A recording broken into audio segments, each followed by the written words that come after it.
What's up, Ryan?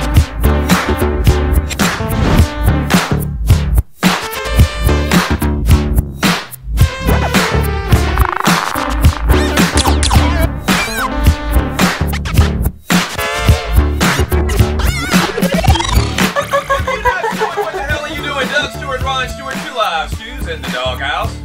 Thank you for joining your folk. We really appreciate it. Is this the place where the real players play, man? This is the place where the real players play. Then let's not waste any time and let's get to the player. John Smoltz, former Atlanta Braves, hanging out with the Two Lives Dudes on Sporting News Radio. John, how you doing, man? I'm doing all right, trying to get back in shape. Trying to get back in shape? You don't look like you're out of shape, John. Well, I may not look it, but I am, because that announcing gig doesn't take you to the weight room and hoops. The very first question I was going to ask you, you did this past season with TBS. You were in the booth calling games.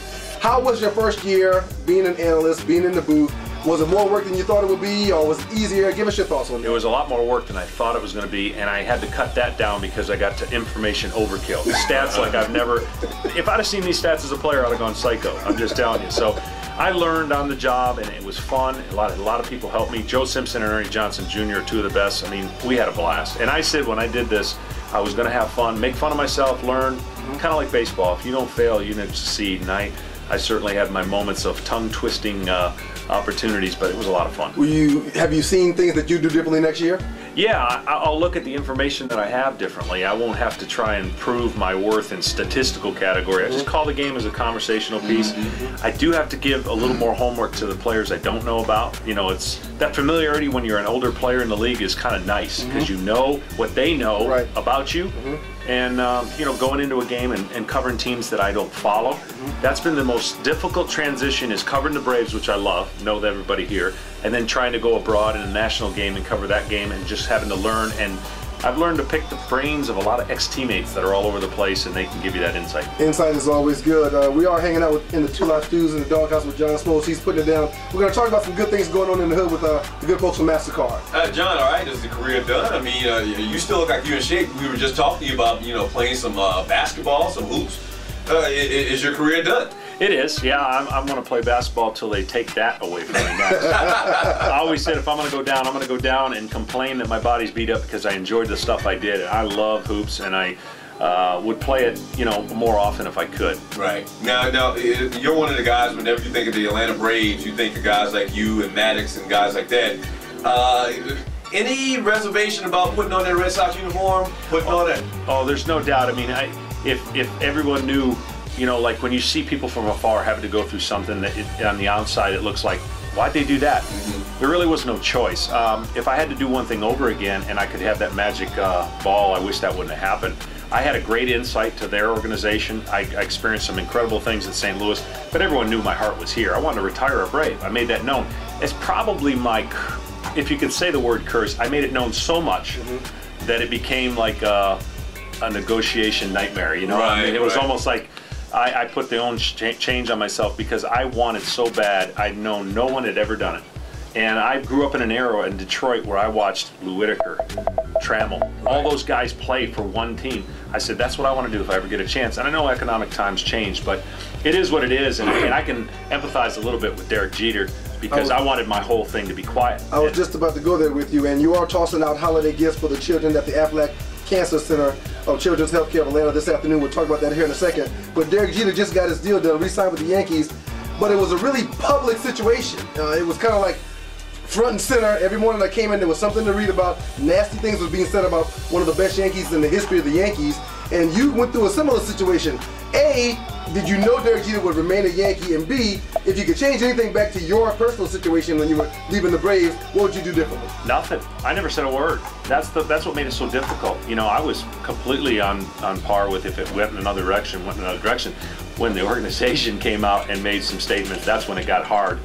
Because then it's, you know, you understand the posturing and negotiation that goes on, but when you got a guy like Derek Jeter that's been there the whole career and you know that's where he's going to be, there's no need for it. I'm sure that's what he was saying, and maybe his agent contributed to a little bit, but I understand what he's feeling because it is a business, it is negotiations, but when you hope that it's going to stay behind those doors, you want it to be.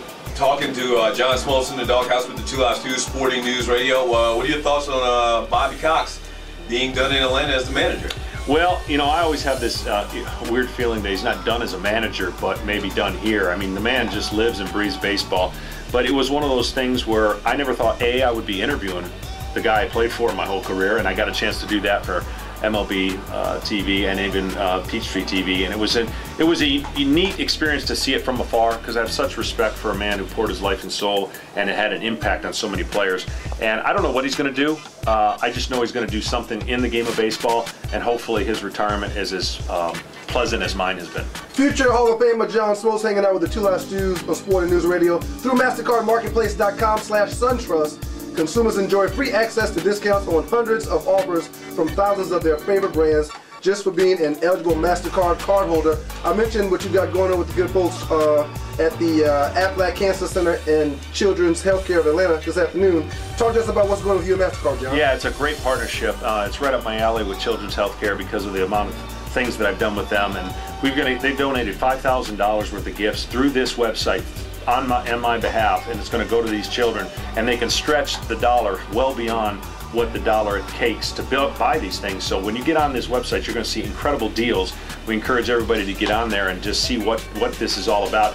Some deals that are going to last only through December, but the rest of it's going to keep going. And it's like Black Friday, where people get up at 4 in the morning. I had some of my members get up. My wife went out at 12 o'clock Thursday night after Thanksgiving. I'm like, what are you doing? That's crazy. Well, you can get online and do that now. You don't have to get up and do it. So it's a great thing, and I'm really looking forward to seeing the kids and the families that are going to benefit from that. Website again, MastercardMarketplace.com/SunTrust. Happy to have the 1995 World Series champion John Smoltz in the Doghouse with the Two Live Stews. Cliff Lee, Carl Crawford, they're throwing out figures like 7 years, 120 million. Even Jason Worth. Even Jason Worth, 127 million. When you see these figures, John, do you think, man, I was born a little bit too early?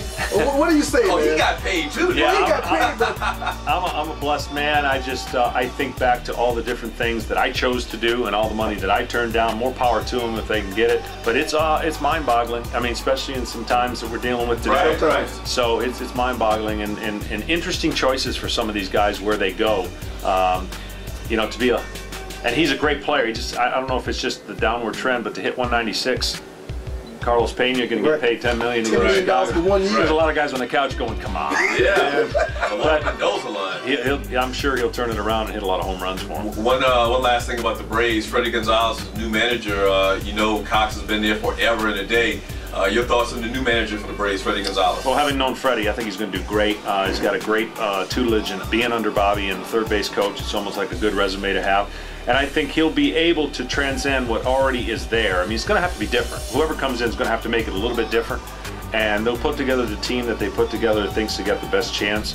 They made a move for some more power and some offense, maybe sacrificing some defense. But it'll be interesting to see, and I think Freddie's a good man. Again, that website, Marketplace, MastercardMarketplace.com/SunTrust.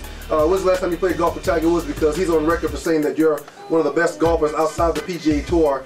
And are you going to try to do something professionally with that skill that you've got? I do. I want to play on the senior tour. I made that known. That's my long-term goal. I don't know if I'll ever get there. I hope my body holds up. I got 7 years to either get really good or make that change to something else. But I enjoyed all my time with Tiger. It's just been some time since we connected for obvious reasons. I wish him the best and hope that, you know, things can be turned around. I'd love to get back out there and try to beat him, even though I never did. Give me a golf tip, man.